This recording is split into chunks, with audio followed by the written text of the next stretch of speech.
Saudações aos amigos e amigas que nos acompanham nas nossas reflexões sobre o Evangelho e a doutrina dos Espíritos. Será lícito pagar alguém para orar por nós? A respeito desse tema, vamos refletir hoje sobre preces pagas, que consta do capítulo 26, Dai gratuitamente o que gratuitamente recebestes, do Evangelho segundo o Espiritismo. Antes, um texto do Evangelho.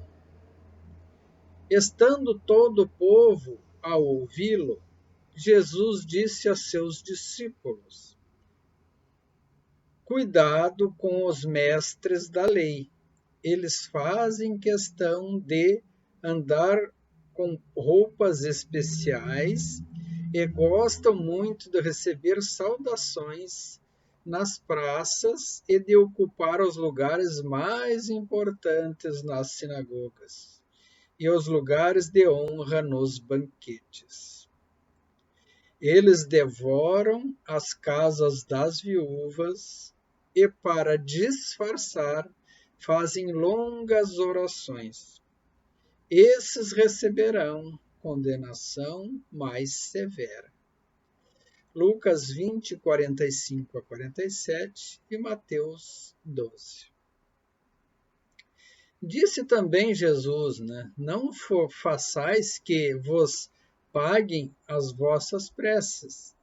Não façais como os escribas, ou aqueles senhores da lei, aqueles profissionais que eram encarregados de escrever as leis, as regras, de registrar, de arquivar e de divulgar ao povo. Pessoas de destaque do seu tempo. Que, a pretexto de longas preces, devoram as casas das viúvas, ou consomem os recursos, isto é, abocanham as fortunas, apoderam-se de algo ou de alguma forma ilegal. É como agir como corrupção, como os corruptos. A prece é, portanto, ato de caridade, é um arroubo, ou um arrebatamento, uma elevação do coração. Cobrar alguém que se dirija a Deus por outrem é transformar-se em intermediário assalariado.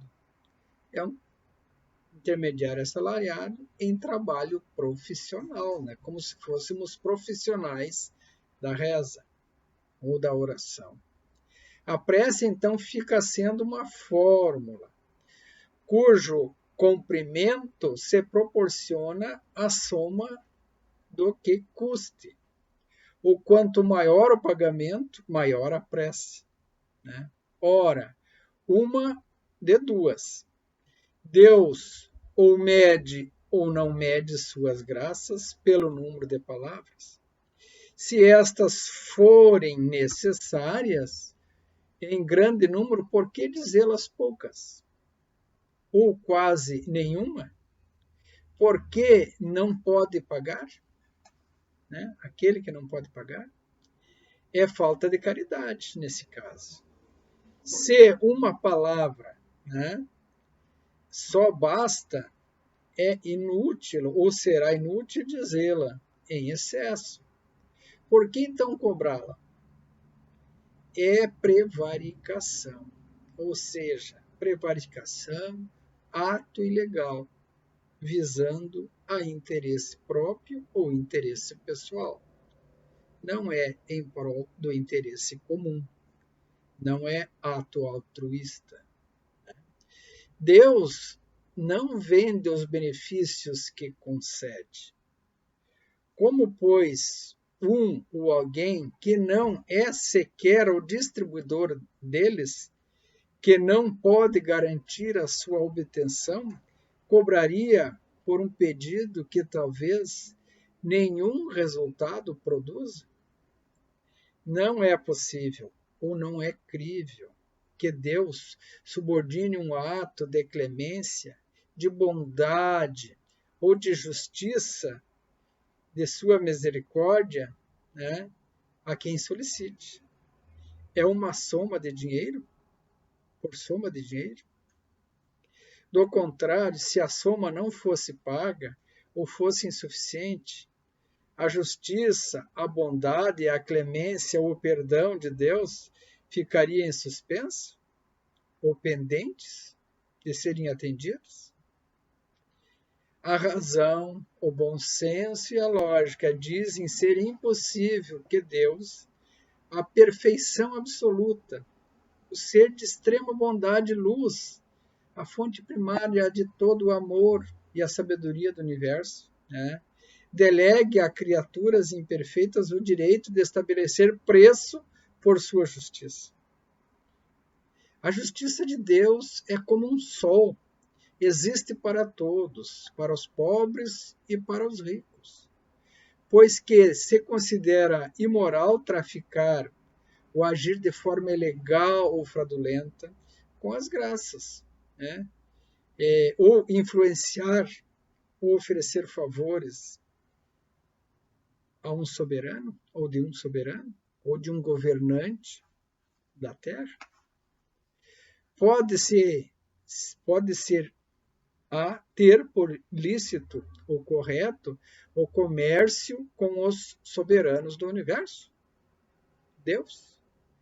Se é fraude tentarmos ludibriar ou enganar os governantes ou obter vantagem ilícita dos nossos governantes da terra, ou que eles ajam em proveito próprio no exercício do seu cargo, seria justo atribuir isso a Deus? É claro que não, né? Ainda outro inconveniente apresentam as preces pagas. É que aquele que as compra ou julga, né, na maioria das vezes dispensado de orar ele próprio a Deus, porquanto se considera então quite, porque deu o dinheiro, né? E onde fica nesse caso o autocomprometimento, a reforma íntima, a interiorização da prece, o sentimento, a emoção, o pensamento positivo que se deve pôr na prece, né? Seria uma prece vã, paga, né? Sabe-se que os espíritos se sentem tocados pelo fervor de quem por eles se interessa. Os espíritos superiores, espíritos de luz, né? Os nossos anjos de guarda. O próprio Cristo, é claro, e Deus, nosso Pai. Qual pode ser o fervor daquele que comete a terceiros o encargo de por ele orar, mediante pagamento?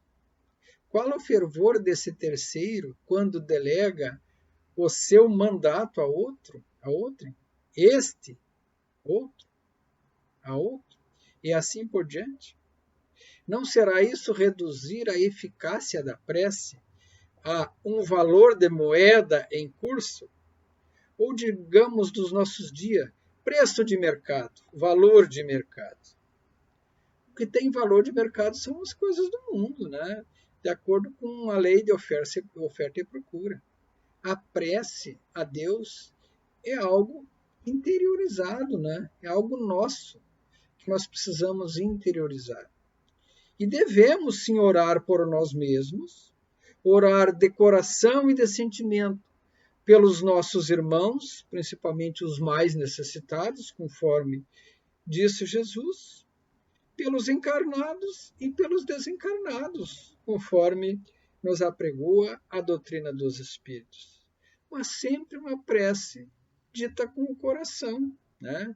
Onde brote do nosso coração as nossas mais elevadas necessidades, né? Ou desejos, nossos mais elevados desejos, de que as necessidades do irmão, ou de nós mesmos, né? Ou da nossa sociedade, ou da nossa humanidade, sejam alcançadas. E a luz, né, possa se estabelecer no nosso planeta. A luz da fraternidade, da caridade e do amor. conforme nos ensina o Mestre Jesus e a doutrina dos Espíritos. Saúde e paz a todos. Que assim seja.